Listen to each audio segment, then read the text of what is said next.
మరి ఇలా జాతక యోగాన్ని బట్టి చూసుకుంటే ఏ విషయమైనా కానీ పొరపాటున ఇలా పర్సనల్ విషయాల్ని పబ్లిక్ చేసినట్టయితే చాలా వరకు ఇబ్బందులు ఎదురొచ్చే మార్గాలు కూడా కొన్ని కనబడుతున్నాయి. మరి ఇలా జాతక యోగాన్ని పెట్టుకొని చూసుకుంటే భార్యాభర్తల మధ్యలో ఉండాల్సిన కొన్ని సమస్యలు కొన్ని ఎక్కువగా ఎదురయ్యే మార్గాలు కొన్ని ఉన్నాయి.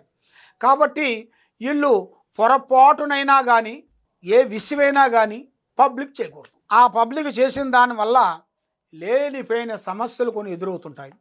మనశ్శాంతి లేకోకుండా ఉంటుంది.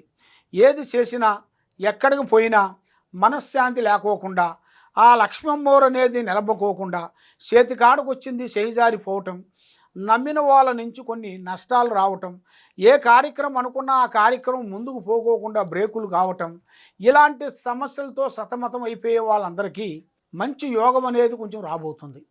మరి ఈ రాశిలో ఉండవలసిన వాళ్ళకి ఒక స్త్రీ నుంచి అదృష్ట యోగం రాబోతుంది.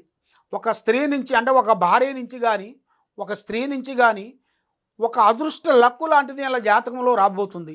వీళ్ళు చేసే దాంట్లో కాకుండా ఇంకొక పెద్ద స్థాయిగా ఎదగాల్సిన యోగం అనేది ఇలా జాతక చక్రాన్ని పెట్టి రాబోతుంది.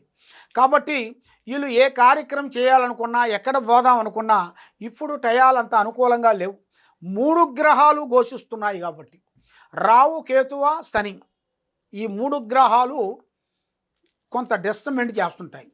దానివల్ల వాళ్ళ ఇంట్లో మనశ్శాంతి వెనకపోవటం కానీ, చేసే డబ్బులు నిలబడుకోకుండా ఉండటం కానీ, చేసే బిగినీసులో బ్రేకులు కావటం కానీ, ఏ కార్యక్రమం చేసినా కూడా ఆ కార్యక్రమం చేతి కాడుకు వచ్చి నోటికి అందుకోకుండా పోవటం కానీ, ఇలాంటి సమస్యలు చాలా చాలా చాలా చాలా వరకు ఎదురు చూస్తూ ఉన్నారు మీరు.